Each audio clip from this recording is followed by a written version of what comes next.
Aloha, everyone. So, yesterday we had a major development regarding Maui's short term rental ban and what it will look like moving forward. The Maui Planning Commission met, they listened to testimony, and then they voted to deny the creation of the new hotel zoning known as H3 and H4. Now, H3 and H4 were proposed as one step towards upzoning a portion of the short term rentals in apartment zoning that, as the mayor himself said, and I quote, they look like, they act like, and they behave like hotels, so they should be hotels. Now, just because the Planning Commission voted to deny this new zoning, it does not mean that it's impossible for H3 and H4 to be created. And I'll get into the details of what happens next later in the video. But first, I want to share a quick 3-minute clip of Maui's mayor himself talking publicly about why the new hotel zoning should be passed. This video is from a community meeting less than a year ago. We have 15,400 temporary vacation rentals. The Minatoya list, and I won't get into a long history because I know we have other questions. The Minatoya list involves 7,100 of those. Some of those are here in South Maui. Many of them are in West Maui. Some of those 7,100 units should not be converted to long-term.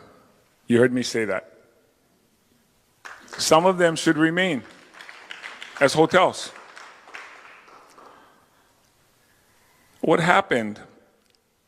So right now, for those of you who own a temporary vacation rental, if you're not in the apartment zone, you had to get a permit. You had to get permission from your neighbors.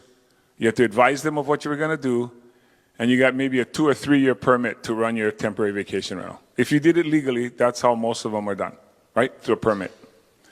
The Minatoya list were temporary vacation rentals that were allowed in apartment districts, not zoned for this.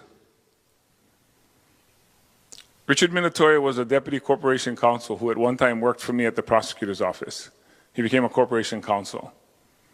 And under his advice, he made a determination to exempt these units, the 7,100 I'm talking about, rather than have them go through a legal battle, rather than having them go to court. So they made a decision at that time in that administration to exempt. An exemption can be taken away. It's not permanent. Some of those buildings, some of those units were built for workforce housing. If you've been on Maui long enough, you'll remember in the 70s and the 80s, when a hotel wanted to build their hotel, the way to get their permit, they had to build housing. You guys have some of those units in Kihei.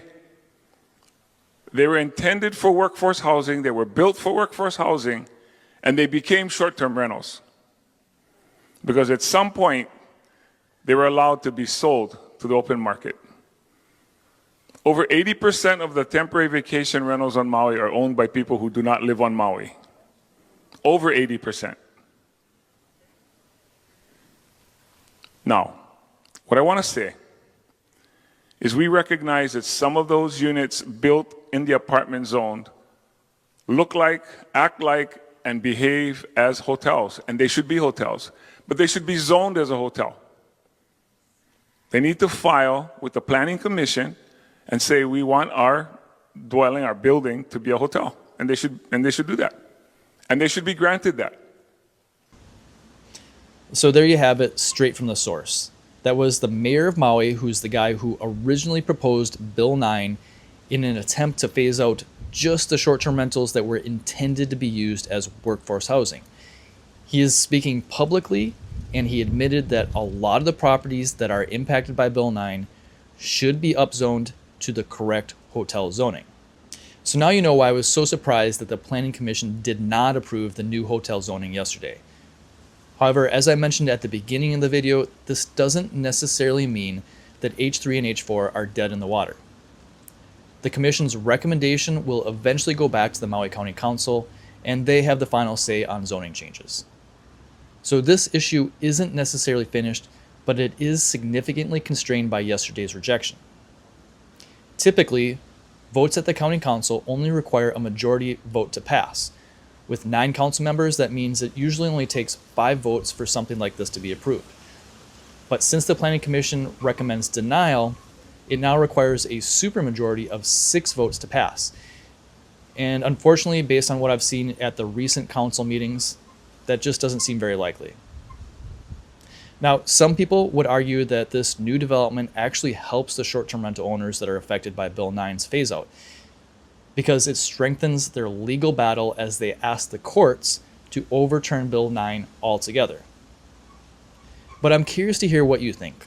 Let me know in the comments section how you think this will play out. And I'm also curious to hear if you think that the mayor is breaking his promise here, or is it simply out of his control at this point? One thing is for certain though, the short-term rental properties that will not be affected by Bill 9 because of their zoning are becoming increasingly desirable. And if you want to view a list of the STR properties for sale that are not affected by this short-term rental ban, I'll drop a link in the description for you to browse at your convenience. As always, please make sure to like and share this video if you appreciate these updates, and subscribe to the channel if you want to stay informed on future developments. I hope to see you all in the next video. Aloha.